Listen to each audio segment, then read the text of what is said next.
question from Deborah. How could the giants mate with human beings based on the huge size difference between them? Go ahead, Steve. Yeah, I want to answer that because the first book I ever wrote was on the subject of aliens and fallen angels, sexual corruption of the human race. This is kind of my long-standing issue with a lot of people that use wrong words. Now, I understand the word Nephilim is translated twice. Once before the flood, giants is translated as giants, and once after the flood, okay? It's obviously a word that everything's a Nephilim. That's not the case. Fallen angels can take on themselves the form, the shape, and the size of whatever they want. There are cases where giants literally tried to penetrate, actually in South America, in the area of the cloud forest, with literal chronicles of heavenly angels with flaming swords slaying the giants because the cry went out because women were being split open. You might like to know, too, that the, if you will, the origin of cesarean birth and the cutting the baby out of the woman's womb was basically a fallen angel practice because the fallen angels, while they can size themselves accordingly, they have a life force, if you will, different from human beings. And here's the same thing I want to make everybody understand. True giants have a preternatural life force. They don't just have human DNA. They have a hybrid DNA. That's why their brain waves and their brain power is so great that people, eyewitnesses, both in the military and famous scientists, have stated, and researchers, that they're not allowed to go beyond a certain thing. So this is why David cut Goliath's head off. This is why the gentleman that I believe, Doug, did we have him? No, I talked to him. He didn't want to go on the air because he didn't want his voice recognized. But L.A. Marzulli put me in contact with one of the shooters that was trained to go to the giant caves in Afghanistan. And again, Kandahar giant and the Bagram giant, two different giants, but they were told to shoot a certain height and to use 40 millimeter grenades, and take the head off. And the guy said, well, sir, isn't that overkill? And he got the typical military response. We'll tell you what to do. You do it. Well, see, that syncs up and links up. That syncs up and links up with everything that I ever told anybody what I was told. How do I know that? I haven't killed a giant. But the point is, the guys who deal with them, and I used to have, be in a constant communication with the guys that live in that world, and they have to cut the head off. And by the way, even the myth of the Green Man, there was a movie with Sean Connery where the Green Man would challenge people to cut his head off, and then he would, issue the command, and it would come back to him. And then if they didn't win a quest, then he would take their head off. And obviously, being a human, they could not regenerate.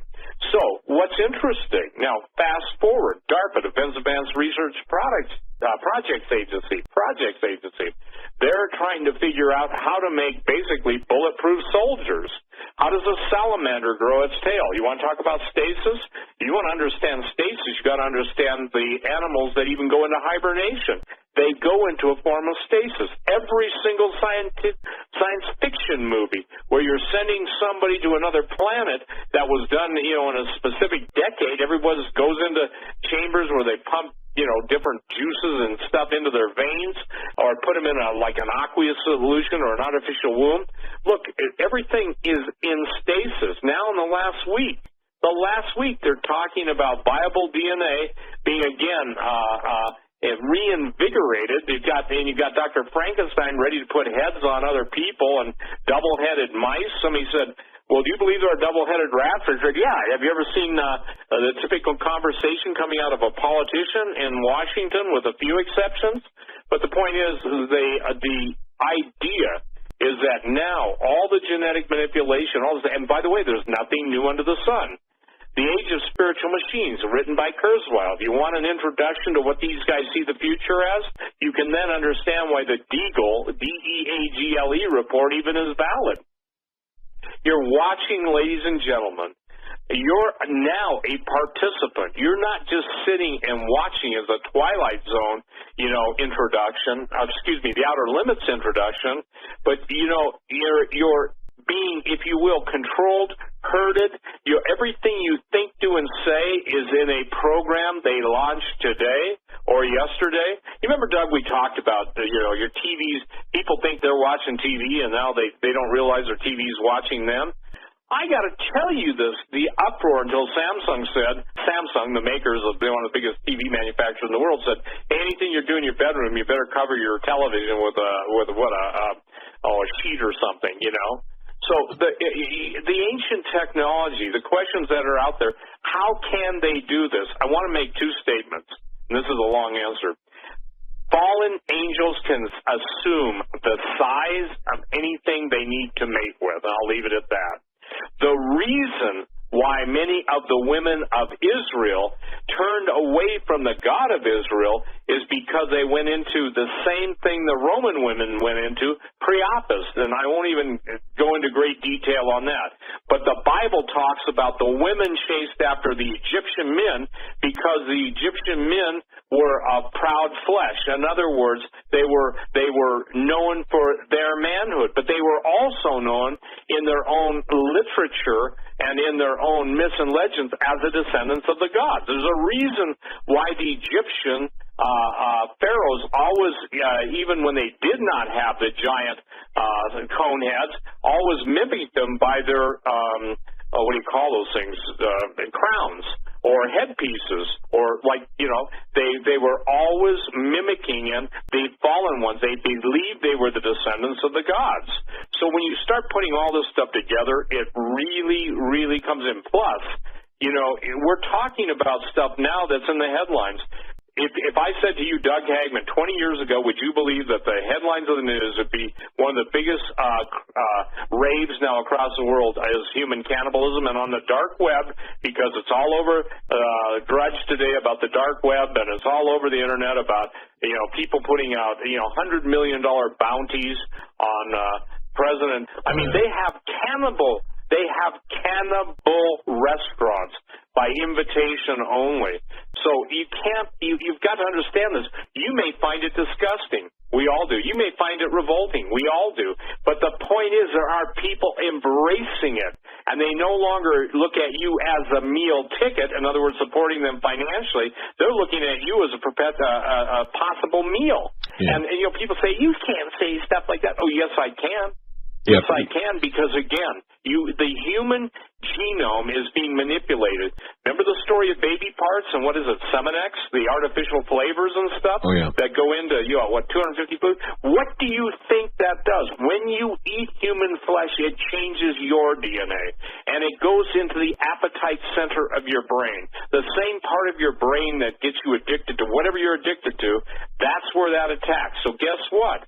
You get hungry for that which you partake of. That's what we're being. I remember a multi-star general telling me that. He said, they're changing your DNA. And then he said this. He said, the real purpose of chemtrailing and geoengineering is to bring back the atmosphere and the conditions that the giants and the fallen ones enjoyed before God judged them. Exactly. Now, you won't hear that on your local TV station. Go ahead, Tim. Tim, before you jump in here, I need to ask this question too. I got to slip this in here, okay? Because we were on this path and we kind of got off a little bit in the mating. Consider royalty, the royal family, for example, or any of the elites. Some believe they're descended from the giants or that race, but they're of normal stature. Now, is this just a purely DNA thing? Is this a myth, or is this, what's that all about? That's a very pertinent question. Okay. Pertinent to the Holocaust of Giants film. Go ahead, because as I said, the Phoenicians seeded the race of Rephaim all over the earth, but eventually the Rephaim were bred out to the populations into which they intermingled. In Sardinia, let me say this about Sardinia. There's some very interesting things about the populace living in Sardinia. First of all, the people living in Sardinia, the traditional Sardinians, have have on record some of the longest lifespans in general as a general populace. There are one of the contacts that we have in our primary contact in Sardinia. He comes from a family from a family line who were known as the Giants. Their tribe was known as the Giants, going back a few generations. And both he and his mother explained to me that in Sardinia there are certain family lines that if you go back a couple of generations, you're getting into statures that exceed 9 feet tall. And we're not talking about bones in the earth. We're talking about people's great-grandfathers. My friend, my main contact, Luigi in Sardinia, his father was over 7 feet tall. And people say, well, okay, that's LeBron James. Well, not really, but almost, right? That's an NBA player. That's a tall NBA player. Fine. You can reason that. But his great-grandfather stood over 8 feet tall, and his father, his great-great-grandfather, stood over 9 feet tall. And they came from a tribe in Sardinia that was known as the Giants. And what was their story? What was their narrative concerning their family? We come from the ancient giants of Sardinia that were buried in the tombs that are, and by the way, we posit in the film because of what we find in Sardinia, that there were tens of thousands at one time of giants buried in the soils of Sardinia, and to this day there possibly could still be tens of thousands of giants buried in the soils of Sardinia to this day. And so there's something very interesting going on. By the way, I won't go into detail because we don't talk about this in the film, and this is sort of a private matter, but some of the individuals that I met with in Sardinia who have a connection to the lineage of the Giants have some very interesting and I would say severe, very concerning demonic activity recurrent in their lives. Severe. We're talking being thrown out of bed and sexually abused and all kinds of things that are happening, particularly dealing with these family lineages that are coming from what we believe are the Rephaim via the Canaanites, via the Phoenicians that migrated to the island of Sardinia. By the way, it was the Phoenicians, it was the Canaanites who became the Phoenicians who were sacrificing their babies to Molech, to the bull-headed god Molech. And if you know anything about the sacrifice of babies to Molech, that's what the Israelites are falling into. Again, the sorcery of the Canaanites. This is what the Israelites are constantly fighting against. This is what they're constantly falling into, is the abominations of the Canaanites, enticing God to anger and to send judgment upon Israel. It's because of the sorcery of the Canaanites.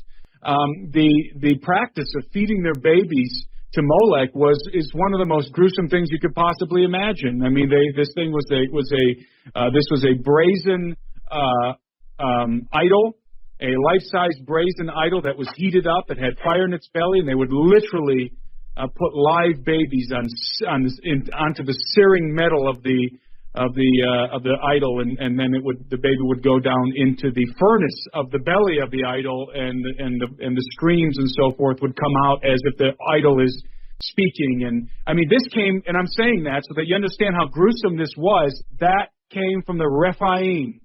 That came from the offspring of the Watchers, and that was perpetuated across the earth, including in the United States, among the mound builders and the races of Rephaim, the red-headed giants that were in the United States, that were in some cases practicing the sorcery of the Canaanites. The Anasazi Indians, and Tom's in the film talking about that. We're tracking down the story of the Anasazi Indians in the beginning of the film, that according to the Navajo, went down into their kivas and practiced black magic and opened up portals and gateways and unleashed giants on the earth. All of this is connected. It all goes back to the sorcery of the Canaanites, ultimately back to the Watchers and their offspring from the pre-flood world.